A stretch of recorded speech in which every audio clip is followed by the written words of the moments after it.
Mammography is one of the best screening tools to find breast cancer. Breast cancer may not be preventable, but you can survive it through early detection. If you're a mother or grandmother, Sister or best friend, aunt or cousin, We encourage you to know your risk, make healthy lifestyle choices, and to know what's normal for your body. get screened, get your mammogram annually. we did!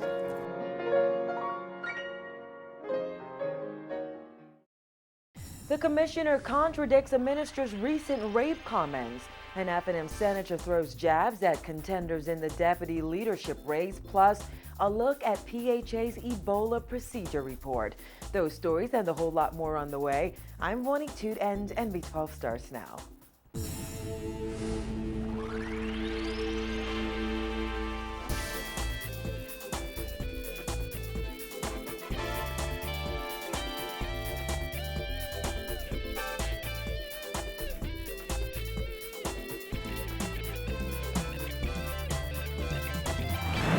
Topping news tonight, Commissioner of Police Ellison Greenslade contradicted recent comments made by State Minister for National Security Keith Bell regarding the number of reported rapes.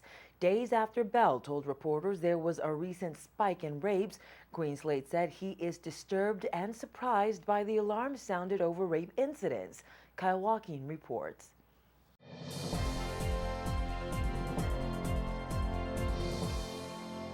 The call should be, or the warning should be, for females and for persons in all areas, whether you know a person or do not know, to take the necessary precautions. But should that warning have even been issued? Commissioner of Police Ellison Greenslade said an alarm should not have been sounded. In fact, Greenslade told reporters yesterday that he was disturbed by it. State Minister for National Security Keith Bell on Monday said police believe prolific offenders are responsible for a recent spike in rapes. That comment even prompted the Bahamas Crisis Center to hold a press conference urging for more to be done to fight the social ill. However, the Commissioner of Police says while he doesn't want to throw anyone under the bus, rape figures are actually down. Rape figures are all down. They've been trending down for a very long time. They're still down over last year. And based on what I see, at the end of this year, those figures are going to be down quite a bit over the figures of last year. One rape, however, is one rape too many. Now, Bell also spoke of the aggressive stop and search investigations police are carrying out in certain areas. Every so often, we have persons who are released from prison, known offenders. And let me say that it has always been a serious challenge for us, particularly as it relates to sex offenders. And in that context, while the police force is carrying out active investigations, they're conducting a very, very aggressive stop and search. They're looking in certain areas and they're looking at certain prolific offenders. While the commissioner did not debunk that statement, he did say that what police have noticed is that there are a number of familiar rapes. No means no. And so victims will tell us a person was friendly, offered a ride, person was friendly, came to a home, and subsequently they were, sexually assaulted. That is wrong. It is a criminal offense, and we are going to certainly, where we find those people, arrest and charge them. Back in June, when the Minister of National Security provided crime statistics, rapes were down by 64%, and unlawful sexual intercourse was also down by 35%. However, despite remarks by both the State Minister for National Security and the Commissioner of Police, none of them provided any statistics. Now, the Commissioner insists he's not trying to offend anybody, but with regards to rape, there is no need for public alarm. He added that when police get reports of rape, they take those reports very, very seriously. Reporting for NB12, I'm Kyle Joaquin. Well, the Free National Movement chairman weighed in today, telling NB12 it appears the police commissioner and Minister of State for National Security are not on the same page. He says this shows a lack of communication. Simone Davis tells us more. Just take one quick look at the headlines over the last few months. PM's press secretary murdered. Murders up 15%. 2 murders in 6 hours. And then we opened the newspaper today and heard on the news yesterday, C.O.P contradicts, the Commissioner of Police contradicts the Minister of State for National Security on rape. This is where it gets to the heart of Prime Minister Christie's ineffectiveness as a government. Cash says crime is the chief concern of most Bahamians, and the government has demonstrated that it is unable to control it. He says it is baffling that the government cannot come to the Bahamian people with a coherent solution to crime. Obviously, the Commissioner of Police and the Minister of State doesn't speak. Obviously, the Commissioner of Police and the Prime Minister don't speak. Obviously, the Prime Minister doesn't speak to his Minister of National Security. The Bahamian people will remember some months ago when the Prime Minister says, in a moment of honesty, that obviously his crime solutions weren't working and that they had to go back to the drawing board. Within minutes of the Prime Minister saying that, both the Commissioner of Police and the Minister of National Security directly contradicted the Prime Minister and said, as far as they were concerned, everything was going fine. The F&M chairman added that there is no excuse for the Commissioner of Police and the Minister of State for National Security to make contradictory statements on an issue as serious as rape. He feels this will only contribute to Bahamians' lack of confidence in the government. How is it that the Bahamian people are to have any sense of confidence that this administration has its act together when it comes to crime, when clearly they are not on the same page? The Minister of State for National Security gives concerns about the level of rape in the country, and within a short while the Commissioner of Police contradicts him directly. That is inappropriate. The Prime Minister is out to lunch on this issue because he is obviously not leading. He suggested that this incident further proves that the Christie administration has failed the Bahamian people. That is a clear indication of a dysfunctional government that lacks leadership. And there's no one more responsible for this than Prime Minister Christie. Cash says the country is suffering a trust deficit from the Prime Minister, and the only way a resolution can happen is if the Bahamian people vote to replace him in the next general election. Reporting for NB12, I'm Simone Davis. F&M Senator Michael Pintard says he is strongly considering running for deputy leader of the party during its convention on November 21st, and suggested he is not pleased with the current contenders in the race for deputy leader. Pintard told NB12 today the F&M needs a deputy who is loyal to the party's leader and isn't arrogant. He also suggested that some contenders are more focused on their own political ambitions than the party. A deputy leader ought to be loyal to party and to its leadership. In other words, you ought to be about the business of growing or strengthening the brand, which means that you are to shore up your leader and not have a preoccupation with occupying the leader's chair. F&M Deputy Chairman Dr. Dwayne Sands and Chairman Darren Cash have said they will run for deputy leader.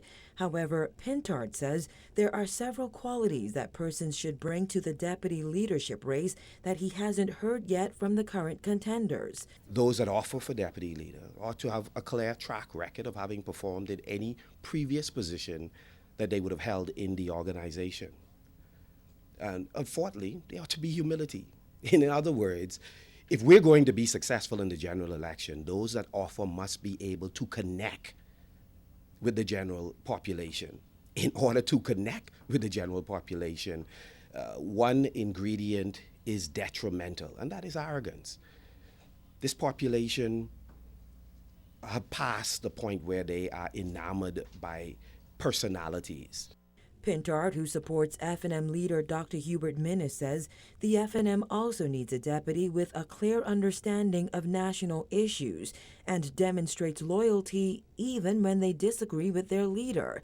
But that's not all, says Pintard. Until I hear those persons who wish to contend project a unified message and not focus on themselves, and until I see folks who have agreed in private on subjects but state a different position in public, until I see that discontinuing, I will be in the deputy leader race to ensure that we have a suitable person who is passionate about the transformation of the Bahamian people and willing to assist this party in functioning as a united organization. I know you're talking about there, are we speaking generally again? You are, like the public, extremely insightful. I'm making the point that I'm in the race. The F&M senator challenged those running for deputy leader to step up to the plate and exhibit those qualities, but said if they don't, he will provide that service. When asked if his comments were a jab at Darren Cash and Dwayne Sands, who currently hold positions in the party and are now looking to move up, Pintard said, I would say this, that no one would doubt that the former Senator, Darren Cash, has been articulate, he has been diligent. The businessman ran in the Cat Island, Rumkey, and San Salvador constituency on the F&M's ticket in 2012, but lost to Deputy Prime Minister Philip Davis by less than 100 votes. Pintard says whether he decides to run for deputy leader or chairman, he believes that he has the skill set to assist the F&M to grow its base. My temperament and skill set puts me in a unique position to function as chairman. A party coming out of a difficult convention certainly needs someone who has the ability to work with all sides. In other news, one day after government unveiled its plan to protect the country from the deadly Ebola virus, the Public Hospitals Authority began training first responders at its corporate offices this morning. Officials also released a report outlining guidelines for emergency medical technicians. Jasmine Brown reports. During that extensive training session today, officials released this document that outlines guidelines for how emergency workers should treat possible cases of Ebola. EMS Director Dr. Alvary Hanna submitted the report that outlines guidelines for the National Emergency Medical Services workers during an Ebola alert. The guidelines are a part of the Ministry of Health's Ebola Preparedness Response Plan. Those EMT workers were introduced to those guidelines during a training session this morning. The PHA has enlisted the help of EMT consultant and director of the Emergency Educational Institute in Florida, Todd Sword, who says following the guidelines is critical.